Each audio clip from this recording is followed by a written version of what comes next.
Photo Shelter presents Vision Slightly Blurred. I'm Alan Murabayashi. And I'm Sarah Jacobs. We are broadcasting live from Photoville 2019 here at Brooklyn Bridge Park, which is going on from September 12th through the 22nd. So if you're listening to this and you have a chance to make it, come on down to this incredible photo festival and photo village.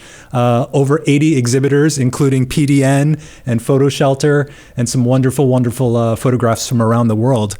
But today we're talking to two incredible people in the photo industry, Holly Hughes, longtime editor-in-chief of PDN, and Jessica Pettway, one of PDN's 30 from this past year. Welcome. Thank you. To the show. You know, I was looking that it's the 18th year of PDN 30. Is that accurate? No. We're especially with, I want people to know if they're coming to our exhibition, it's our 20th anniversary. So we, in our container here at Photoville, we're not only featuring an image by each of this year's PDN's 30, but we're doing a little homage to PDN's 30 past. What was the impetus to create PDN 30? I have a vivid memory of what it was like 20 years ago. It was partly that we were seeing changes in the photo industry. The old apprenticeship system that helped young photographers get from, say, photo school into the business of photography, that was kind of going away. Professional photographers were giving up their studios. They weren't having first assistants working full-time for them. So we always, from the beginning, kind of conceived of it as having a little bit of an educational mission. We had this idea of sort of bringing the passion of the young together with the experience of the old. Well, as we kind of look back over the 20 years and the stories of these photographers, you learn a lot about sort of how different photographers navigate a very changing industry. In a funny way, I think photographers of every level have something that they can learn from the PDN's 30. And Jessica dressed as brightly as her photos, which I think is right. Fantastic. As a digital native, I mean, you're young enough to be a digital native and grown up with digital photography and social media. When you were selected for PDN 30, what does it mean for you in your career? I mean, it's always nice and fun to have like a cosign from like the photo magazine. It's super encouraging, I feel. When you got the news, how did you react? I was super excited and shocked. Like, I didn't think that I would get picked. Oh, that's great though. It's like, oh, let me just apply to this again. I don't know. Yeah. But yeah, this was like the one that I was like focusing on and like getting my friends to help me edit. Cool. That's such a good idea that you got folks to help you edit. So Jessica, like almost every other photographer whose work we reviewed for PDN 30, was nominated. I think you might have been recommended to us by more than one person. So anyway. Wouldn't surprise me. Holly, you know, I know that PDN 30 isn't a contest, but it kind of falls into this, in people's minds, into this category of here's something that we aspire, a list that we aspire to be on. There are contests that seemingly come out of the ether like every week. Prizes are $5,000 cash, $10,000 cash. How has PDN 30 maintained relevancy within the industry for so long? I'm glad to know you think it's relevant. The jury for this, it's the editors of PDN. And so we're really acting in a way as journalists when we're going through the kind of intense process of making the selection.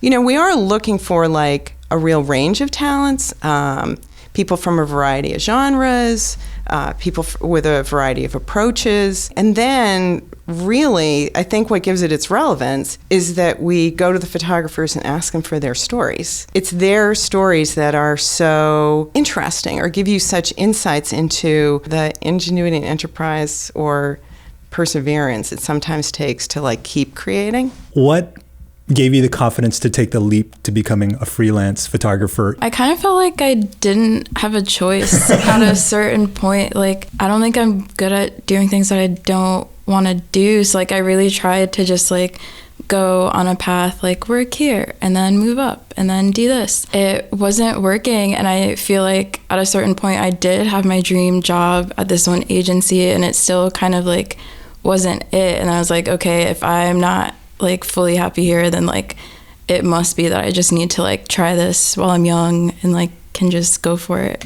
Did you have a little bit of money saved up? You know, what was that moment where you said, okay, I can actually try to do this for X number of months? I had no money saved, zero. I had like a 6-month contract with Vice. So I was like, okay, I can like do this project for 6 months, figure it out, 6 months ran out and I was like, what am I gonna do? And then I worked at a studio while I kind of like got jobs together, got my work together. I was just doing the late night shift at that studio and then like working, shooting, assisting during the day on like 2 hours of sleep, and I just couldn't do it anymore, like physically or mentally. So I kind of got like pushed off the deep end.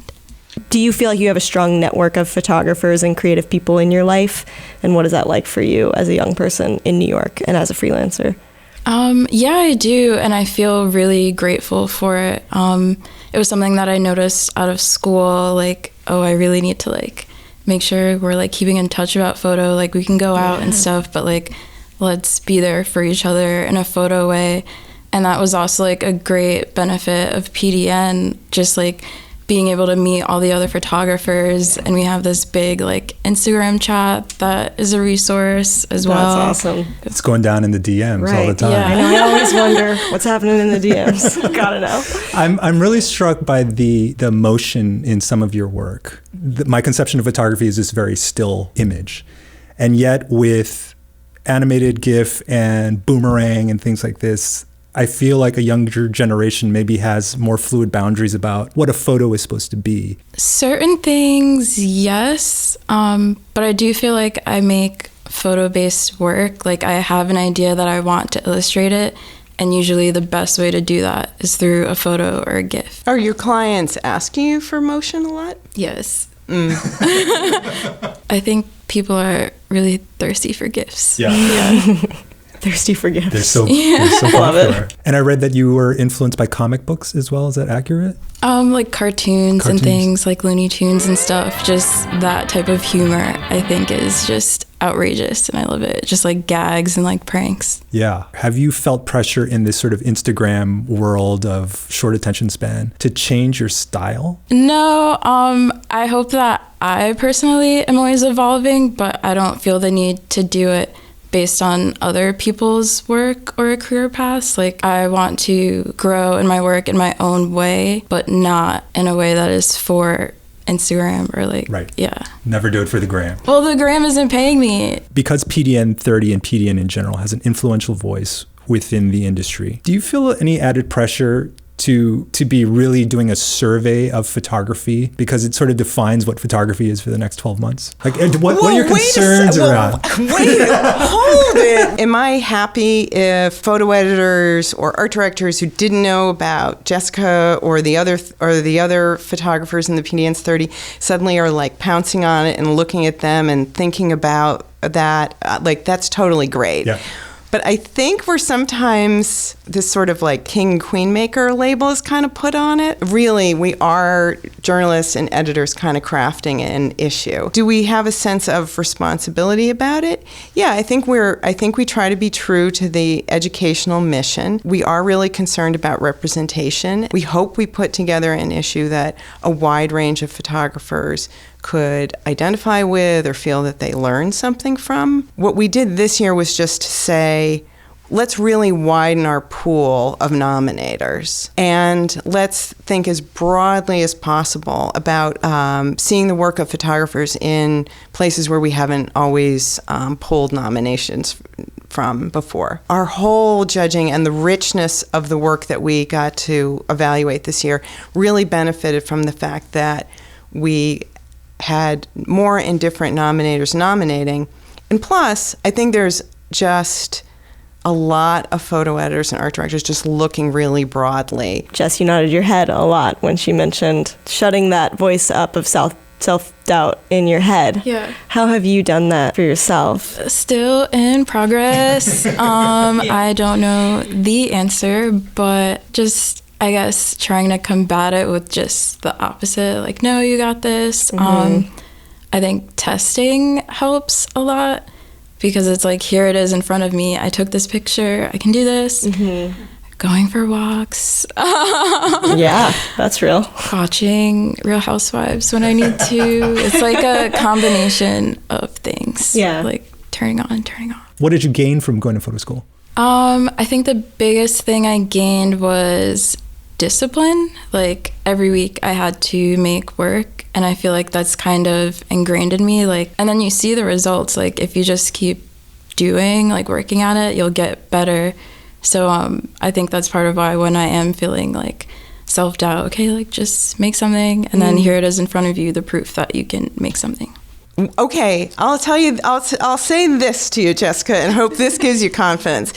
When we look back on the 20 years of photographers we have selected, we have a pretty good track record of predicting that people will still be doing creative and interesting work 20 years later. Wow. Now, Yeah, I'm not fantastic. saying that every PDN's 30 photographer we've chosen has gone on to become Lindsay Daria or LaToya Ruby Frazier or Eleanor Carucci, who has recently published a new book called Midlife. A lot of these photographers, no longer emerging photographers, will say the need for persistence and the need to quiet your self-doubt never goes away. I'm sorry, that's the bad news. Okay. Thanks, guys. Thank you. We'll see you Thank next you. time.